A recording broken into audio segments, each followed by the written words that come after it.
ओ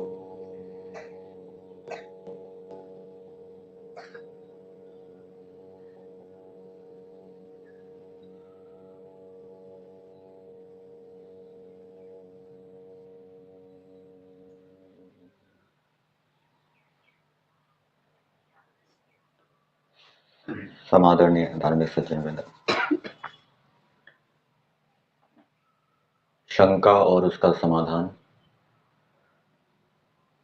परमेश्वर मनुष्यों को कर्मों की प्रेरणा देता है, कर्मों को करने की प्रेरणा देता है। इसलिए परमेश्वर को कर्मों का फल मिलना चाहिए। तो इसका समाधान इस रूप में समझना चाहिए कि जो प्रश्न करता है उसके मन में ये बात है कि जो प्रेरणा देने वाला होता है वो कर्ता होता है। अष्टाध्यायी के अंदर एक सूत्र आता है, तत्प्रयोजको हेतुश्च, और इससे ऊपर वाला सूत्र है स्वतंत्रः कर्ता। जो कर्मों को करने में स्वतंत्र होता है उसको कर्ता कहते हैं, प्रधान होता है। और उस कर्ता को जो प्रेरित करने वाला है उसको भी कर्ता कहा जाता है। तो इस दृष्टि से परमेश्वर कर्ता हो गया, इसलिए उसको कर्मों का फल मिलना चाहिए। योग दर्शन के अंदर भी कृत कारित अनुमोदित की चर्चा आई है, अर्थात जो अच्छे और बुरे कर्मों को करता है उसको तो अच्छा और बुरा फल मिलता ही है। जो ऐसे कर्मों को करने के लिए प्रेरणा देता है उसको भी अच्छा और बुरा फल मिलता है। जो अच्छे और बुरे कर्मों का समर्थन करता है उसको भी फल मिलता है। तो इस दृष्टि से परमेश्वर कर्मों की प्रेरणा देता है, तो परमेश्वर को भी कर्मों का फल मिलना चाहिए। तो परमेश्वर पहली बात तो बुरे कर्मों को करने की प्रेरणा नहीं देता, परमेश्वर अच्छे कर्मों को करने की प्रेरणा देता है। वेदों के अंदर विधि है, निषेध है। विधि का मतलब है अच्छे कर्मों को करने की प्रेरणा, निषेध है बुरे कर्मों को ना करने की प्रेरणा। तो परमेश्वर उत्तम कर्मों को करने की प्रेरणा देता है, बुरे कर्मों को करने की प्रेरणा नहीं देता। तो फल का जो प्रसंग आएगा वो उत्तम कर्मों का आएगा कि परमेश्वर उत्तम कर्मों को करने की प्रेरणा देता है, इसलिए परमेश्वर को उत्तम कर्मों का जो फल सुख है वो भी प्राप्त होना चाहिए, सुख के साधन प्राप्त होने चाहिए।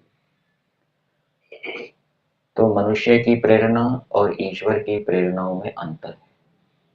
मनुष्य जो दूसरों को अच्छे या बुरे कर्मों को करने की प्रेरणा देते हैं उसके पीछे सुख की भावना होती है, सांसारिक सुख की भावना होती है अथवा मोक्ष सुख की भावना होती है। जब कोई व्यक्ति सांसारिक सुख की दृष्टि से किसी को अच्छे या बुरे कर्मों को करने की प्रेरणा देता है तो वो सकाम कर्म कहलाता है। और जब व्यक्ति ईश्वर मोक्ष की प्राप्ति की दृष्टि से किसी को अच्छे कर्मों को करने की प्रेरणा देता है तो वो निष्काम कर्म कहलाता है। मोक्ष के लिए बुरे कर्मों की वो प्रेरणा नहीं देगा, क्योंकि निष्काम कर्म अच्छे कर्मों का होता है, पुण्य कर्मों का होता है। परमेश्वर ऐसे कोई सुख की दृष्टि से परमेश्वर को कोई सुख चाहिए इसलिए वो मनुष्यों को उत्तम कर्मों की प्रेरणा देता हो, ऐसा नहीं है। मनुष्य तो सुख प्राप्ति के लिए उत्तम कर्मों को करने की प्रेरणा दूसरों को देते हैं। जैसे कि महर्षि दयानंद जी ने वेद भाष्य में एक जगह लिखा है कि मनुष्य स्वयं सत्संग करे और दूसरों को प्रेरणा भी दे सत्संग में जाने की। वहां सुख की भावना होती है, संसारिक सुख मिले अथवा ईश्वर का आनंद मिले। परमेश्वर ऐसे सुख की प्राप्ति के लिए, सुख के साधनों की प्राप्ति के लिए मनुष्यों को वेदों के माध्यम से अथवा अंतर्यामी रूप से प्रेरणा नहीं देता। क्यों? क्योंकि परमेश्वर को सांसारिक सुख नहीं चाहिए। क्यों नहीं चाहिए? क्योंकि परमेश्वर के पास अपना आनंद है। और परमेश्वर को अपना आनंद भी नहीं चाहिए, क्योंकि वो आनंद हमेशा परमेश्वर के पास रहता है और परमेश्वर उसको भोग कर तृप्त रहता है। तो परमेश्वर सुख की दृष्टि से मनुष्यों को प्रेरणा नहीं देते, इसलिए परमेश्वर जो ये प्रेरित करने का कर्म करते हैं, कर्ता हो गए, उनको कोई फल की प्राप्ति नहीं होगी।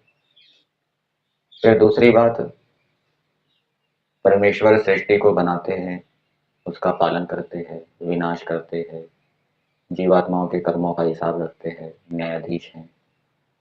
तो ये जो कर्म कर रहे हैं, इसका फल क्या है? ये भी तो कर्म है एक। तो इसका फल ये बताया गया है कि परमेश्वर जो ये कर्म करते हैं, सृष्टि को बनाना, पालन करना, परमेश्वर के इस कार्य में कोई बाधा नहीं आती, परमेश्वर का ये कार्य पूरा हो जाता है। यही परमेश्वर के इन कर्मों का फल है। कौन से कर्मों का फल? सृष्टि को बनाना, सृष्टि का पालन करना, सृष्टि का विनाश करना। तो इस रूप में समझना चाहिए।